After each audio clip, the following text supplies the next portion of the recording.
स्वागत है आप सभी का एक बार फिर से आपके YouTube चैनल एग्जाम डेस्क में। और जो आज का जो टॉपिक है बहुत ही ज़्यादा इंपॉर्टेंट है, यूएनओ।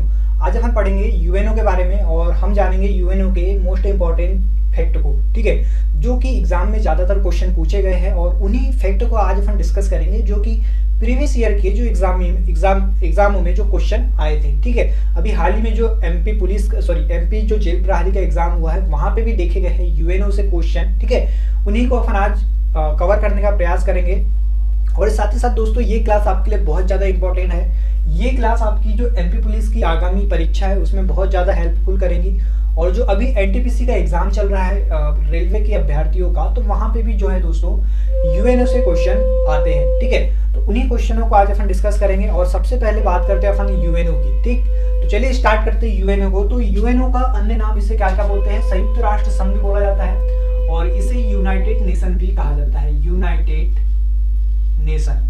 ठीक है, आपको याद रखना है इसे क्या बोलते हैं, यूनाइटेड नेशन बोलते हैं। ठीक है, सबसे पहले बात करते हैं इसकी प्रथम बैठक की। तो इसकी जो प्रथम बैठक कब आयोजित की गई थी, तो आपको याद रखना है इसकी जो पहली बैठक है, प्रथम बैठक कब आयोजित की गई थी, तो ये करी थी दोस्तों 4 फरवरी 1944 को। ठीक है, 4 फरवरी 1944 को इसकी जो प्रथम बैठक आयोजित की गई थी। और इसका जो लक्ष्य, इसका जो इम्पोर्टेंस किस वजह से है, तो इसी बैठक में ये डिसाइड किया गया था कि स्थायी परिषद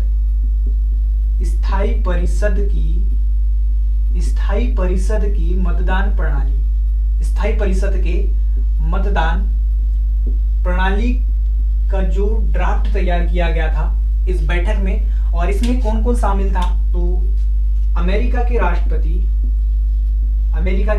कौन थे उस टाइम? Franklin D Roosevelt. ठीक है, अमेरिका के राष्ट्रपति। ब्रिटेन के राष्ट्रपति विंस्टन चर्चिल। और जो रशिया के राष्ट्रपति थे उनका नाम आपको याद रखना, वो थे स्टालिन। ठीक है, तो ये एग्जाम में नहीं पूछता, तो फिर भी आपको फॉर नॉलेज के लिए बता देता हूँ।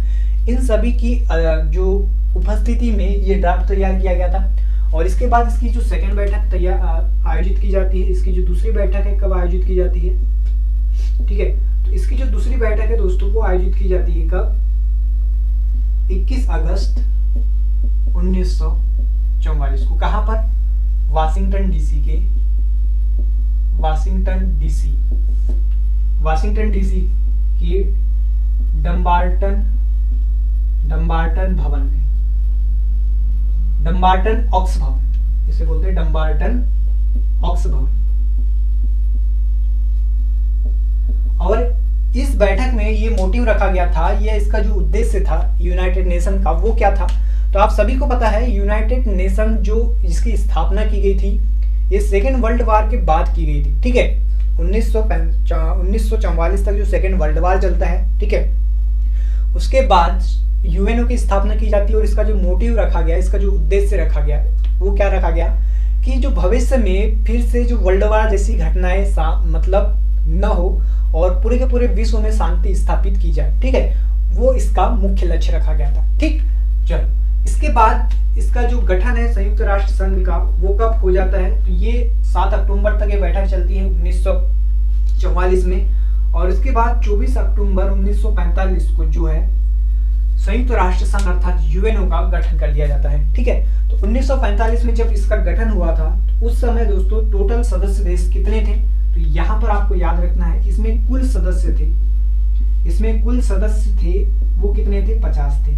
मतलब कि 50 सदस्यों ने जो संयुक्त राष्ट्र संघ का अधिकार पत्र था उस पर कितने सदस्यों ने हस्ताक्षर किए थे? 50 सदस्यों ने हस्ताक्षर किए थे। इसके बाद कुछ ही समय पश्चात 51वां सदस्य देश शामिल हो जाता है। बहुत ज्यादा इंपॉर्टेंट है ये। और ये कौन सा देश था? ये था पोलैंड। ये कौन था? पोलैंड। ठीक है जनता, कौन सा था ये? पोलैंड। समझ में आ रहा है? इसके बाद आपसे क्वेश्चन पूछता है कि अभी वर्तमान में कुल कितने सदस्य हैं? तो हमारी जनता क्या बताएंगी? हमें वर्तमान में सभी जनता को पता होना चाहिए 193 सदस्य है। वर्तमान में कितने सदस्य हैं? 193 सदस्य है। और 193 थर्डवा सदस्य कौन सा था? 193वां सदस्य बहुत ज्यादा इंपॉर्टेंट है ये था दक्षिणी सूडान।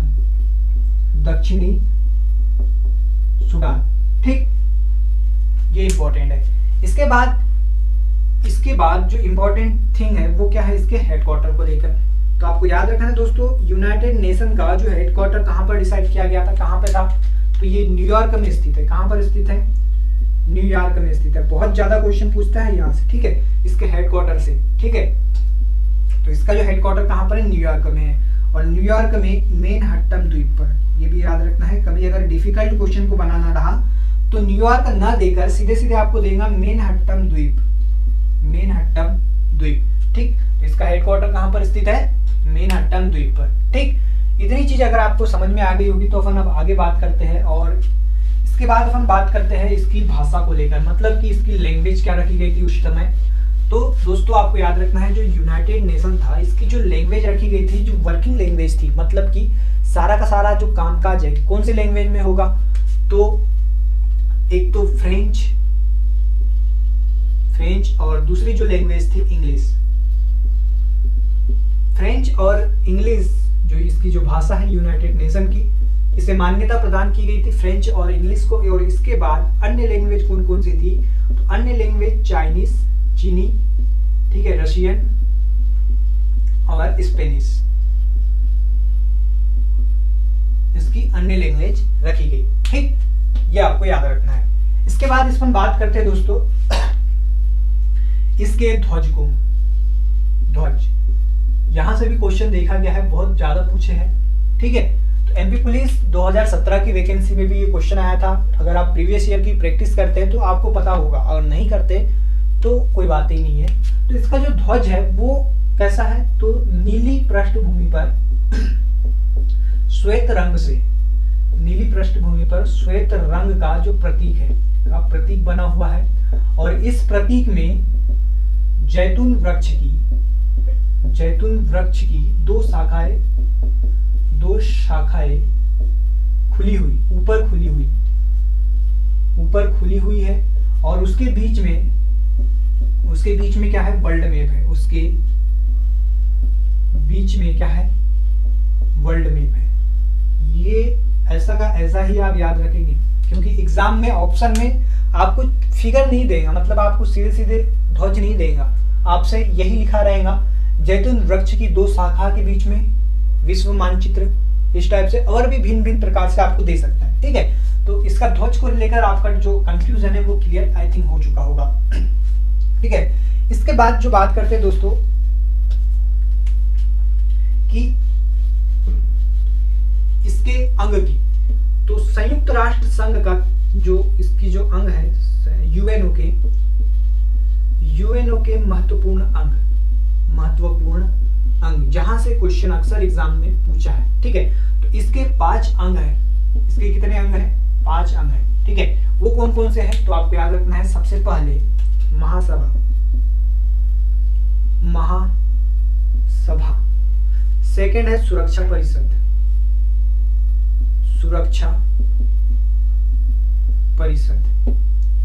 थर्ड है, तीसरे नंबर पे आपको याद रखना है अंतर्राष्ट्रीय न्यायालय,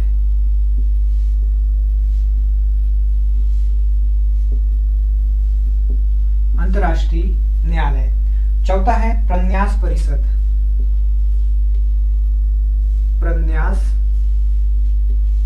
अगर आपका एनटीपीसी का एग्जाम है दोस्तों तो ये बहुत ज्यादा इंपॉर्टेंट है, ठीक है। और जो 5वां था महासचिवालय,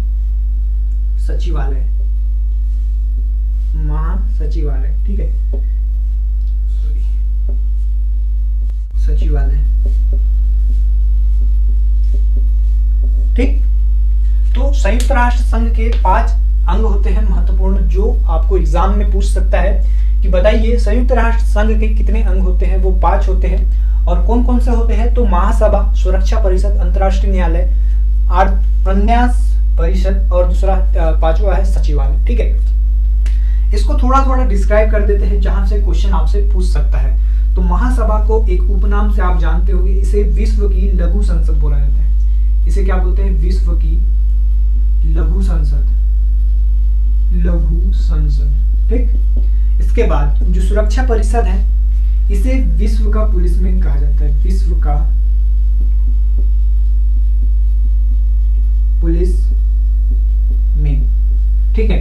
क्यों कहा जाता है? तो आप सभी को पता होगा कि जो सुरक्षा परिषद है इसके पास सबसे ज्यादा पावर होती है यूएनओ की। ठीक है, तो यूएनओ की सबसे ज्यादा पावर जिसके पास होती है वो सुरक्षा परिषद के पास होती है, और इसे अब हम अभी थोड़ी देर में पढ़ेंगे, इसे डिटेल में पढ़ेंगे क्योंकि क्वेश्चन यहाँ से आपसे पूछ सकता है।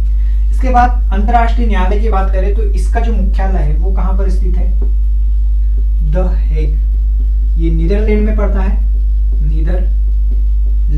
नीदरलैंड के द हेग में अंतर्राष्ट्रीय न्यायालय का मुख्यालय है। और इन बाकी चारों के मुख्यालय की बात करें तो ये आपको न्यूयॉर्क में ही मिल जाएंगे। ठीक है, इसके बाद जो सचिवालय है इसका वर्क क्या होता है? तो ये प्रतिदिन के जो कार्य होते हैं उनकी देखरेख करता है, प्रतिदिन के कार्यों का एग्जीक्यूट करता रहता है इसको। ठीक है, आप जो सुरक्षा परिषद, महासभा और अंतर्राष्ट्रीय न्यायालय है इसको सीधे सीधे आप विधायिका, कार्यपालिका और न्यायपालिका कह सकते हैं। ठीक है, ऐसा इसलिए कह सकते हैं क्योंकि आपको पता होगा दोस्तों, जो महासभा होती है इसका काम क्या होता है? तो इसका काम होता है ड्राफ्ट तैयार करना, इस पर सहमति देना सुरक्षा परिषद का काम होता है, और जो इनकी देखरेख करना अंतर्राष्ट्रीय न्यायालय का काम होता है।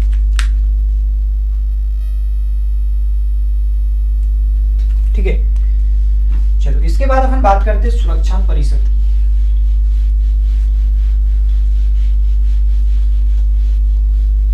थोड़ा सा देख इसके बजट को लेकर बात कर लेते हैं। तो जो यूएनओ का जो बजट है वो कब तैयार किया जाता है? तो प्रत्येक 2 वर्ष में तैयार किया जाता है, प्रत्येक 2 वर्ष में तैयार किया जाता है। ठीक है, ये जो आर्टिकल यूएनओ का आर्टिकल 17 है इसके अनुसार प्रत्येक 2 वर्ष में बजट तैयार किया जाता है। और इसका जो बजट है वो कौन पेश करता है? तो बजट को महासचिव द्वारा पेश किया जाता है। ठीक है, और जो वर्तमान में आपसे पूछ लेगा कि अभी जो महासचिव कौन है इसके यूएनओ के, तो अभी वर्तमान में महासचिव है एंटोनियो गुटेरस।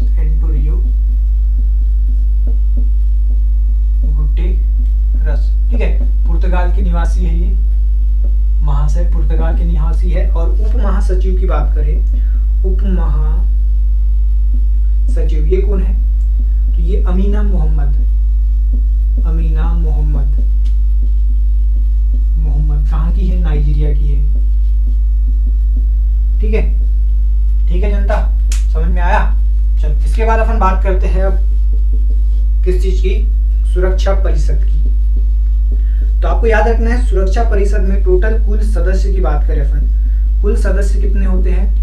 तो 15 सदस्य होते हैं, जिसमें से दोस्तों 15 में से जो 5 होते हैं वो स्थायी सदस्य होते हैं, और जो 10 है वो अस्थायी सदस्य होते हैं। और इनका चयन प्रत्येक 2 वर्ष में किया जाता है अस्थायी सदस्यों का, और जो 5 स्थायी सदस्य होते हैं ये परमानेंटली होते हैं। ठीक है, हमेशा के लिए इनका चयन होता है। ठीक, और ये कौन कौन से 5 स्थायी सदस्य हैं? तो आप हाईलाइटेड पेन में लिखेंगे इसके। ठीक है, तो सबसे पहले महाशक्ति अमेरिका, अमेरिका के बाद किसका नंबर आता है? ब्रिटेन के बाद रशिया, रूस, चीन और फ्रांस। ठीक है, ये जो संयुक्त राष्ट्र संघ की जो सुरक्षा परिषद है उसके जो 5 स्थायी सदस्य हैं आपको याद रखना है कौन कौन है? अमेरिका, ब्रिटेन, रशिया, चाइना और फ्रांस। बहुत ज्यादा इंपॉर्टेंट है दोस्तों, क्योंकि यहाँ से जो क्वेश्चन है अभी हाल ही के एग्जाम में पूछा गया था। ठीक, और सबसे ज्यादा जो पावर की बात करूँ तो इन्हीं 5 सदस्यों के पास है, वो इनके पास स्पेशल पावर होती है। ये जो 5 सदस्य है इनके पास दोस्तों स्पेशल पावर होती है, और वो पावर है कौन सी? Veto power. ठीक, वीटो पावर आपको याद रखना है, वीटो पावर से भी क्वेश्चन पूछा गया है। तो आपको यहाँ पर पॉइंट बनाकर आप लिखेंगे। एक सेकेंड, पॉइंट टू पॉइंट बात करते हैं।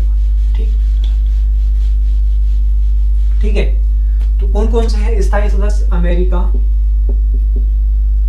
बहुत ज्यादा इंपॉर्टेंट है, इनको याद रखना। अमेरिका, ब्रिटेन, चीन, रूस और फ्रांस।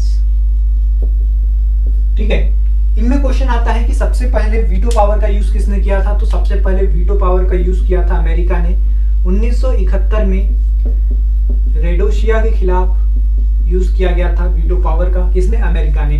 और सबसे ज़्यादा वीटो पावर का यूज़ किया हुआ है दोस्तों रूस ने। इसने सबसे ज़्यादा बार वीटो पावर यूज किया हुआ है। ठीक है, तो ये आपको याद रखना है। ठीक, अगर क्या छूट गया, अगर तो बाकी सारे पॉइंट अपने देख लिए और इसके बाहर आपको क्वेश्चन नहीं पूछेगा अगर यूएनओ से आकर भविष्य में क्वेश्चन आता है। ठीक है, तो इन सभी में सबसे ज्यादा इंपॉर्टेंट, हालांकि आपको सभी याद रखना जरूरी है, लेकिन इन सभी में आपको याद रखना है इसके गठन को लेकर। इसका गठन कब किया गया था? 24 अक्टूबर 1945 को इसका गठन हुआ था। ठीक है, और 24 अक्टूबर को ही अपन यूएनओ डे के रूप में सेलिब्रेट करते हैं। यूएनओ डे कब मनाया जाता है? 24 अक्टूबर को मनाया जाता है। इसके बाद इसकी लैंग्वेज को आपको याद रखना है, इसकी लैंग्वेज कौन कौन सी थी? इंग्लिश और फ्रेंच जो इसकी वर्किंग लैंग्वेज है, और बाकी अन्य language Russian, Chinese and Spanish. ठीक, इतना, और बाकी तो आप देख लीजिएगा। ठीक है, मिलते हैं अगले क्लास में अपन एडीबी के साथ। अगला अपन अब जो यूनाइटेड नेशन हम पढ़ेंगे वो कौन सा है, अगला हम अंतर्राष्ट्रीय संगठन पढ़ेंगे वो कौन सा है? एडीबी, मतलब कि एशियन डेवलपमेंट बैंक। ठीक है, जिसका हेडक्वार्टर कहाँ पर है? मनीला में, और इसकी जो स्थापना कब की गई थी आप कमेंट बॉक्स में टाइप करके बताएंगे। Okay, bye bye.